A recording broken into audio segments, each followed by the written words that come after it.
wireless broadband is becoming increasingly important. And 3 years ago when I was here, I stayed in a hotel and I watched my television and I used AT&T dial direct at $18 a minute back to the United States.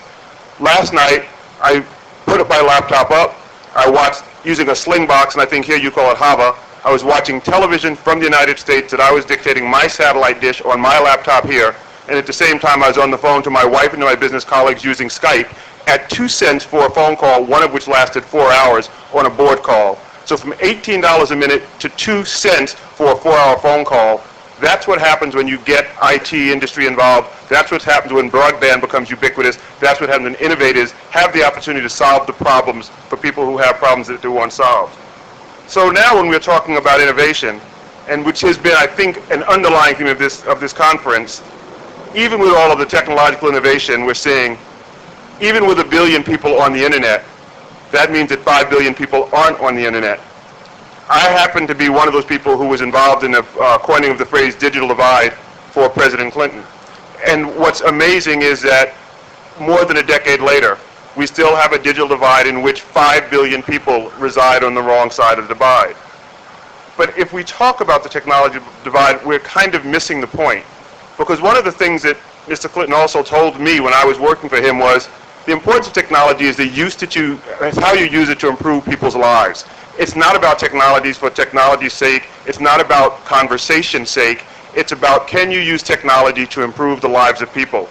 And let me give you a couple of statistics. Half the world, almost 3 billion people, live on less than $2 a day, which most of us know. Nearly 1 billion people on this planet, a billion adults on this planet, woke up this morning and they couldn't read a book or sign their name. Tonight, 1 billion children will go to bed, and they'll go to bed hungry. Hundreds of millions of children across this planet don't have access to even basic educational tools and facilities, and half the world's population does not have a reliable source of clean drinking water. Those are the kinds of problems that we have to begin to serve, and we've been blessed as a planet for the last century with great philanthropic organizations. In the United States, names like Ford and Mellon and Carnegie and Rockefeller and Carnegie and others have created philanthropies that I think have been the envy of the world in terms of some of the things they've done. The great industrialists of the 19th century created the great charitable institutions of the 20th century. And those institutions did well, but a lot of the problems we have still haven't been solved. Innovation has not been limited to technology. Innovation is also coming in philanthropy. What you're seeing right now is just as the 20th century philanthropists, the Fords, the Carnegies, the Rockefellers, created their charities, the 21st century information age titans are beginning to create a second form of philanthropy. Men like Bill Gates, Premier Omidyar, who created eBay, Mr. Philo and Mr. Yang of Google, who created the Google Foundation, and others are creating, not just using their talents to make money, not just using their talents to create product, but they're using their talents to reinvent philanthropy, corporate social responsibility, and how to use technology to help the underserved. The Bill and Melinda Gates Foundation, and I've got to be candid, I have served as a consultant and presently served as a consultant to them, is maybe driving that faster than anybody else. But what they're doing is they're using new premises, new processes, and new practices. They're using the tools, the talents, and the techniques that they've gleaned from their ICT efforts, and they are informing the activities of almost every other sector of the economy.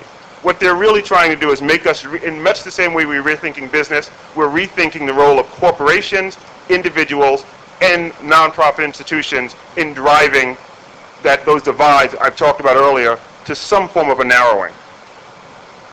The web, the 2.0 web, the software industries, the business process industries created great wealth and a great understanding of how to get things done and how to restart institutions. The learnings from the development of information industries has immense import and applications to nonprofits and nonprofit activities.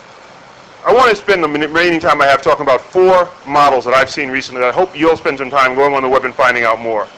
About 7 years ago, a young man named Mario Marino, who made his millions in the information industry, got together in Northern Virginia with 5 or 6 other like-minded men and women and created venture philanthropy partners. They had a very simple premise. We've created great companies by using some venture principles. Let's see if we can take those venture principles to the nonprofit world and drive the same kind of results. They have started performance metrics. They are improving, growing, monitoring, and measuring the outcomes. And the most important term I learned in the last 6 years with regard to nonprofit is outcomes, not just access. From access to outcomes. We used to measure things in terms of how many computers were in a room or how many people had access to a computer, but it doesn't matter if they're not learning anything, if they're not picking up skills, if they're not curing diseases, if something isn't happening from that access, who cares about the access? Take a look at what's happening at Marino.org, take a look at what's happening at Venture Philanthropy Partners. I was here the last few days, and a couple of things that they do. They stress performance culture and management fundamentals. Earlier commenters talked about public-private partnerships as one of the reasons, a main driver being to save money. The Clinton administration created a number of public-private partnerships. And the public-private partnerships, maybe the least of the reason was to save money. The biggest reason was to take some management tools, some management techniques, some metrics from the private sector and layer them over into the nonprofit sector. Management fundamentals, a performance culture, those are things we need to learn. 2 days ago, I was at a reception here, and I met a young man from a company called Endeavor. Endeavor goes out and finds social entrepreneurs, brings them to access to great minds around the country, around the world, who have created great businesses, who understand how to do metrics, and helps them build their businesses, and helps them build their businesses that have a social conscience. If you haven't been to Endeavor.org, I ask that you do. I went there for 5 minutes the other night and spent an hour and a half, intrigued by the stories, intrigued by the models, and intrigued by what could happen if Endeavor.org wasn't in just 9 or 10 countries, but was in 150 countries around the world. And finally, I want to tell you about another institution called Incentive. Incentive is a for-profit entity that I hope will become a nonprofit model. Incentive puts a problem on the internet.